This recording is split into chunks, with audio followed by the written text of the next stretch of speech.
Epilepsy is the most common chronic neurologic condition of childhood. It affects about 1% of children, and for many of them, the cause is unknown. Infantile spasms are a very rare form of epilepsy. It accounts for about 2% of childhood epilepsies, and if not treated promptly, can be catastrophic. Sydney is one of those cases where the recognition of infantile spasms and of its consequences can be vital to treatment and care.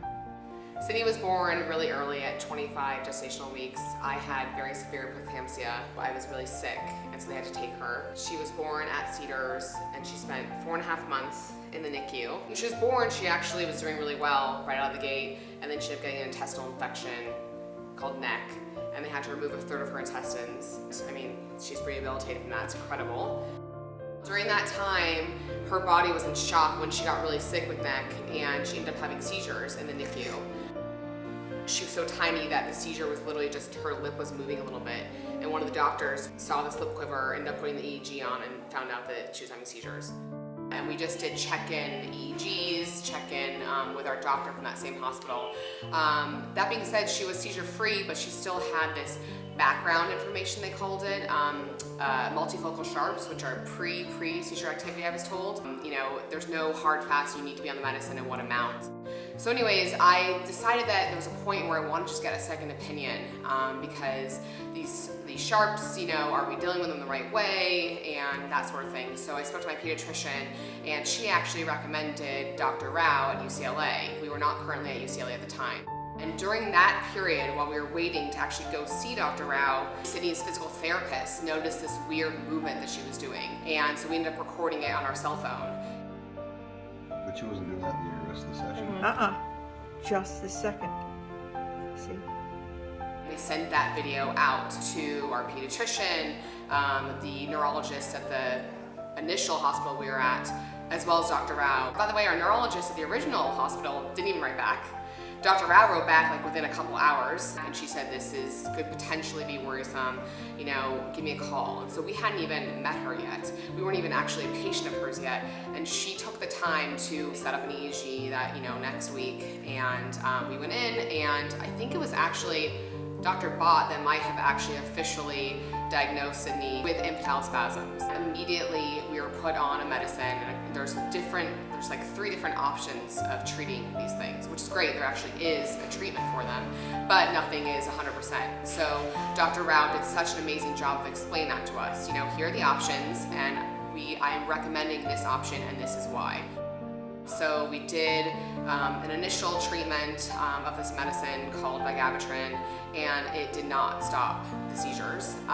It was a terrible period. They weren't painful for her, but she would wake up in the middle of the night, and we would just be holding her, and she'd be having them, and there was nothing we could do.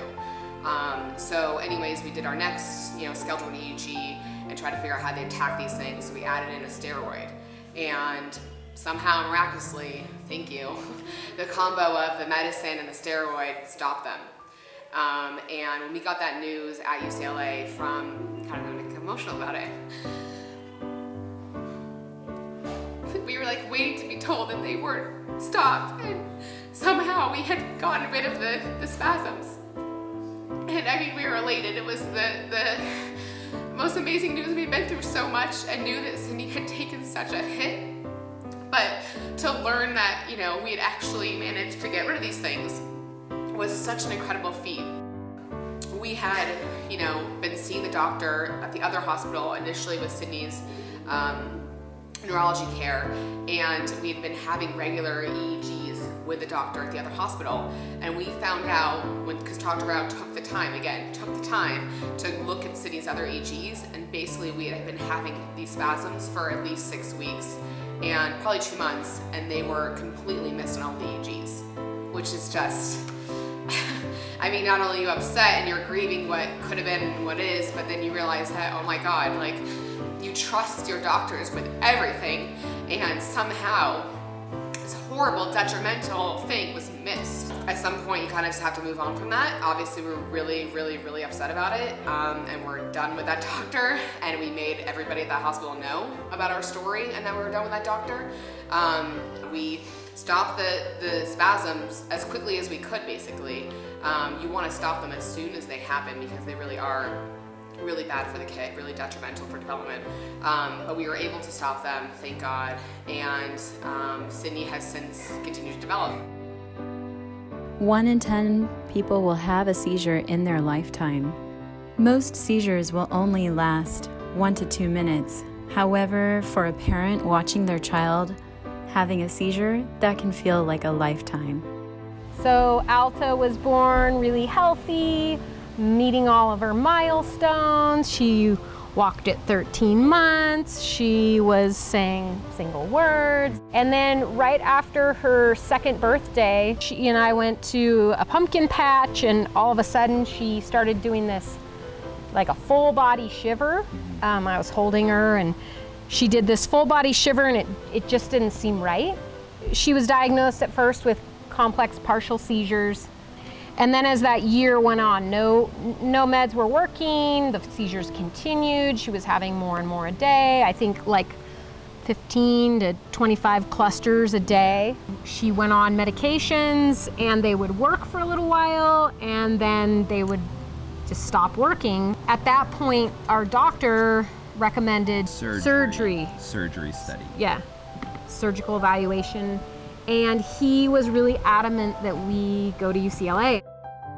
Alta's EEG was pretty abnormal, and we saw spikes coming from both hemispheres, and a lot of them from the left frontal and the right frontal. So we were trying to figure out exactly which hemisphere the seizures are coming from, and also which side we should operate on. So we did another type of test called grid mapping, where we laid a grid on her brain and were able to map not only where the seizures were coming from, but where language actually was in the brain. And this gave Dr. Fala a region that was not language or not motor related, that he was able to do a resection and preserve such functions as language and motor after surgery. So this is the MRI that was done after surgery to show the area that Dr. Fala cut out. So if you look here, the right hemisphere is the normal brain tissue. But as we see here, the left frontal region where there's the black space, and that was the area where the seizures came from. So the left frontal area, which was abnormal, was causing the infantile spasms, was causing tonic seizures, and she would have daily seizures, which would affect her life.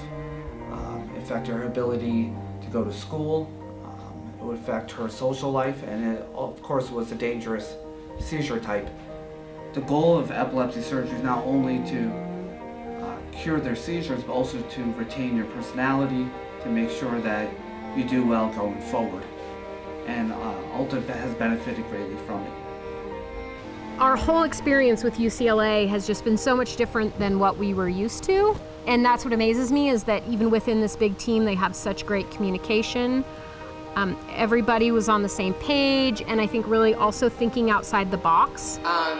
But we just thank God that we found Dr. Rao and the whole team at UCLA, because it was them too that were looking at her EEGs. So, you know, her success story might look or appear different, you know, than one might imagine a success story. To us, she is a success story. Like, she is a miracle. The fact that she's here, the fact that she can engage with us and is happy and loves life is all you can ask for as a parent. She goes swimming and she drives her car around and she loves people and she beats up her little brother. She pulls our hair and she does all the fun stuff that we want, and it makes her happy. We love that. We're so grateful for her. But it's true. If we had not been turned on to Dr. Rao and the doctors at UCLA, who knows where Sydney would be now. Yeah! 2, 3, go!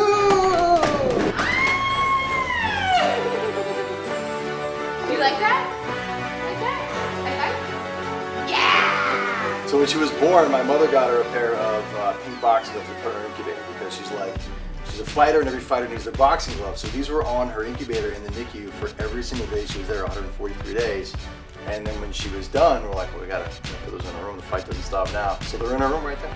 Like, if there's ever like anything on video and a person, she would choose the person every time. Although she does like Justin Bieber's Despacito. You like Despacito? Alta's been seizure-free for a year.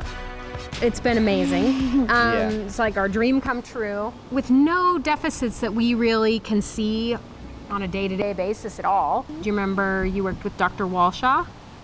Yeah. And Dr. Glass? I worked with Dr. Fala, Dr. Raj.